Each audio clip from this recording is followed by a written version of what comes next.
ยังมีความหวังที่จะพบผู้ประสบภัยติดถ้ำทั้ง7ชีวิตวันที่27 พฤษภาคม 2026ท่านสังคมสุนดาราประธานคณะกรรมการปกครองเมืองล่องแจ้งแขวงไซสมบูรณ์ได้ให้สัมภาษณ์ทางโทรภาพแห่งชาติลาวเกี่ยวกับความคืบหน้าของการปฏิบัติหน้าที่ค้นหาและช่วยเหลือคนติดอยู่ในถ้ำท่านกล่าวว่ายังมีความหวังที่จะพบผู้ประสบภัยติดถ้ำทั้ง7ชีวิตด้วยความปลอดภัยตามที่ได้ปรึกษาหารือกันกับทีมงานด้วยประสบการณ์ที่ว่าเขามีความหวังอันที่1มัน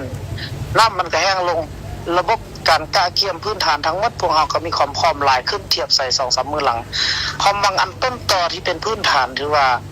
แรงน้ำในถ้ำยังมีกินเหยี่ยวกินอย่างที่ว่าคนยังมีชีวิตยังเบายังเหยี่ยวว่าซั่นซะมันบ่กินข้าวนะอื่นว่าซั่นอันนี้ก็มีความหวังพวกเขายังมีชีวิตยังเหยี่ยวยังปัจจุบันนี้อำนาจการปกครองโดยเฉพาะมันขันแขวนให้ความสำคัญแนวใดในการลงปฏิบัติหน้าที่ครั้งนี้อาคารอำนาจการปกครองแขวงให้ความสำคัญหลายโดยแต่งคณะกรรมการปกครองแขวงลงประจำอยู่พื้นที่ซี่นำร่วมกับคณะนำเมืองนี้เนาะนอกจากนั้นเพิ่นก็เป็นผู้ประสานสมทบโดยกองหาศูนย์กลางอำนวยความสะดวกโดยการ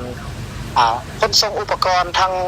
จุค้นหาต่างๆเพิ่นก็อำนวยเอาเครื่องบินเพิ่นมาส่งนะรถยนต์ของกองทัพมาส่งอันนี้เป็นเพิ่นให้ความสำคัญหลายและนอกจากนั้นทรายเลขาพักแขวงก็ลงหาพื้นที่ประธานคณะกรรมการปกครองก็ลงฮอดพื้นที่ก็ชี้นำโดยกงเด็ดขาดนั่นแหละทุกอย่างที่ว่ามีปัญหาก็ให้ขอความเห็นเพิ่นจะสามารถชี้ขาดได้เนาะอันนี้เพิ่นให้ความสำคัญหลายเจ้าขออนุญาตถามทานอีกคำถามนึงก็คือการไปปฏิบัติหน้าที่โดยเฉพาะมันประชาชนที่ลงไปในถ้ำนี่นะมันก็เจ้าไปเพื่ออีหยังแท้ทานคือดังที่พวกเราฮู้เนาะจุดพิเศษคนลาวอยู่ชนบทส่วนหลายเขาไปซอกอยู่หากินตามธรรมชาติเนาะภายหลังที่เห็นถ้ำก็เป็นลักษณะไปซอกไปใส่มองเกียร์ใส่กับนูอยู่ในเข้าไปเลือกเข้าแล้วมันเห็นแห่ซ้ายที่มีลักษณะเขาก็ลองกอบลองฮอนเบิ่งก็มีปรากฏเป็นเศรษฐกิจว่าซั่นซะเจ้าก็ส่วนภายหลังเห็นปัญหานั้นก็ส่วนเสื้อกันไปเสี่ยงละบางคนตามที่ข้อมูลที่เขาลงไปหั่นน่ะบางเทื่อก็ได้ 7-8 แสนบางเทื่อก็ล้านปลาย2ล้านนั่นย้อนความยุ่งยากทางเศรษฐกิจแต่มันบ่แม่นลักษณะพุทธภูเจาะภูอันนี้เป็นถ้ำภูธรรมชาติที่เขาเจ้าเห็นว่ามันสอกอยู่หากินมันเป็นถ้ำเจียถ้ำนังเข้าไปครับย้ำขึ้นอีกบาทนึงว่าการไปหากินของเขาเจ้านี่บ่แม่นผิดกฎหมายบ่ทานหรือจังได๋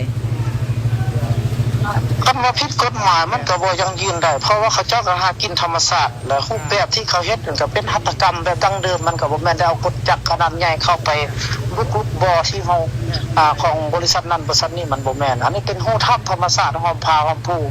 ที่บรรดาทานได้เห็นสื่อออนไลน์หั่นแหละมันบ่แม่นรูปแบบที่